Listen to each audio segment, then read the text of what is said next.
il y a 30 ans, Serge Gainsbourg partait fumer des Havanes ou des gitanes. Des gitanes, ouais. Et ce jour-là, il nous a cruellement manqué. Mais oui, parce que 2021, c'est donc une année Gainsbourg, le 2 mars exactement. Ce sera les 30 ans de sa mort.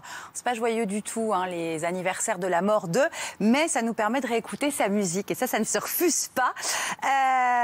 Vous vous souvenez, tiens, je parie, Abdelmalik, du moment où vous avez appris la mort de Gainsbourg? Je me souviens très bien. Vous étiez où? Vous faisiez quoi? J'étais en région parisienne, dans le 92, à Plessis-Robinson. Je salue les habitants de Plessis-Robinson. En fait, j'étais chez ma tante et on était rentrés tard avec mon cousin. Et donc, on dormait et ma tante vient, elle frappe à la porte et elle nous dit « Mais vous qui dormez comme ça, est-ce que vous savez que Serge Gainsbourg est mort ?» Et on était estomaqués, on était comme ça. Ouais. On est resté sans bouger pendant quelques secondes. Serge Gainsbourg n'était plus là. C'est dingue, hein. Alors, quel souvenir on a de Gainsbourg? Ça dépend, en fait, chacun en a un différent. Les interviews provoquent ou, au contraire, très émouvantes. Les collaborations avec des chanteuses, actrices, amoureuses, qui chantaient plus ou moins juste, mais ça n'était pas le sujet du tout. Le duo inséparable avec Jane Birkin. Gainsbourg, c'est une icône aussi dans tous les styles de musique. Chansons, jazz, pop, rock, funk, reggae, sur 4 décennies de chansons emblématiques. Alors, petite sélection, commençons avec les années 50. Je suis le poinçonneur des lilas. Le gars qu'on croise et qu'on ne regarde pas. Le poinçonneur des lilas.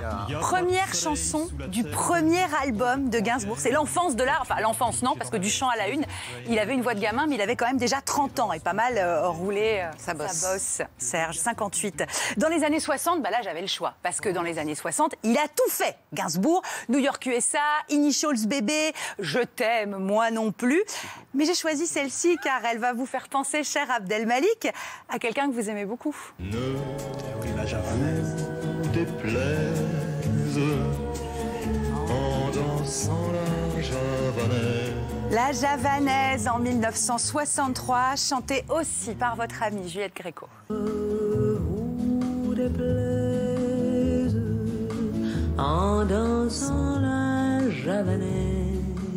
Et alors, ils s'étaient fait un petit clin d'œil, tous les deux. La face B du 45 tours de Gréco, c'était la version de Gainsbourg.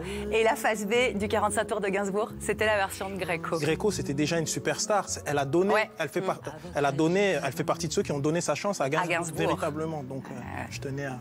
Et avec qui vous avez aussi chanté sur scène, hein, Juliette Gréco. Moi, j'ai bien sûr eu cette chance-là. Et ça fait des duos assez sublimes. À merveille, Juliette. Et le chapitre dans le livre aussi sur Gréco, que je vous recommande. Alors, les années 70. Alors là, Gainsbourg 70s. Écoutez, c'est pas compliqué. C'est la période des albums concept qui vont devenir cultes, mais qui, à l'époque, font des flops. Et ça le vexe. Il est pas content, il comprend pas. Il fait son premier énorme tube radio avec Sea, Sex and Son en 78. Pareil, il est dépité parce que il se rend bien compte que c'est pas son chef-d'œuvre. Et voilà, les boules. Alors, on va dire que pour les années 70, on peut retenir celle-ci. Ça, c'est l'histoire de Mélodie Nelson. Histoire de Mélodie Nelson en 1971. Ça, c'est trop beau quand même. Dans les années 80, Gainsbourg aura tout de même sorti ses 3 ultimes albums, les 15e, 16e et 17e. Il aura murmuré des mots doux à la pauvre Whitney Houston sur le plateau de Michel Drucker. Des mots doux, c'est une façon de parler. Hein. Malheureuse. Écoutez, elle n'a pas compris ce qui lui arrivait. Et il aura fait quelques tubes encore.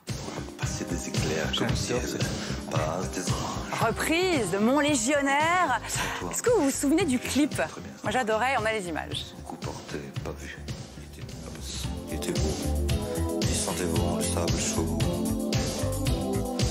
Mon légionnaire.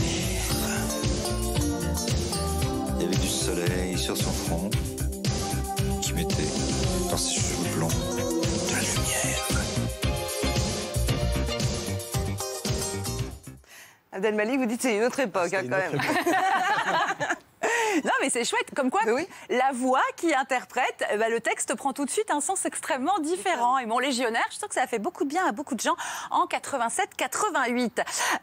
Le 2 mars arrive donc, pour marquer les 30 ans de la mort de Serge Gainsbourg, grâce à Universal, une très très belle intégrale que voilà en photo, dans laquelle vous retrouverez, attention, ces 17 albums studio, musique de film, archives télé et radio, 4 albums live, dont le cultissime Casino de Paris 1986. Extrait. Jusque en haut des cuisses, elle est beauté. C'est comme un calice à sa beauté.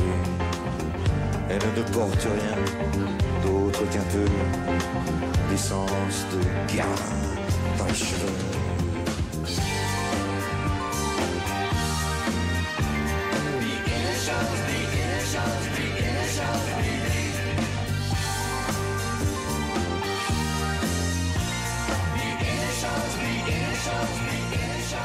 Mais la clope aussi, c'est notre époque. Ça clope, je sais, ça donne envie. Alors nous, on ne peut pas. Mais ce qu'on peut faire, c'est retourner au Casino de Paris 86 pour se refaire. Allez, Abdelmalik, un petit coup de javanaise encore. Ah, merveilleux. Ouais. J'avoue, j'en ai bavé par vous. Mon amour. Avant d'avoir du vent de vous, mon amour. Ne vous déplaise. En dansant la javanais.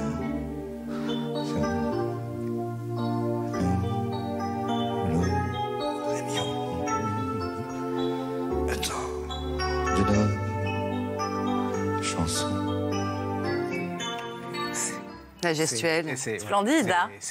L'intégrale donc arrive le 2 mars. Si l'intégrale c'est un peu trop pour vous, il y a aussi disponible en 5 CD 100 titres Gainsbourg, l'album de sa vie. Et pour les amoureux de vinyle, on a un double vinyle, une trentaine de titres, un best-of. Voilà, c'est que du bon. Et puis, j'ai une bonne Elle est nouvelle. intarissable, Émilie. J'ai une bonne nouvelle. Et par les temps qui courent, Ouais, bah, on prend. ne faisons pas la fine bouche. Charlotte Gainsbourg vient d'annoncer que le projet de musée Gainsbourg dans sa maison rue de Verneuil à Paris, qui avait été en sommeil pendant quelques années, là, est réactivé en 2021. Elle bosse là-dessus, Charlotte, et on aura bientôt des nouvelles. Et un jour, on espère pouvoir y aller vraiment, Ah ouais. peut-être un jour sans masque.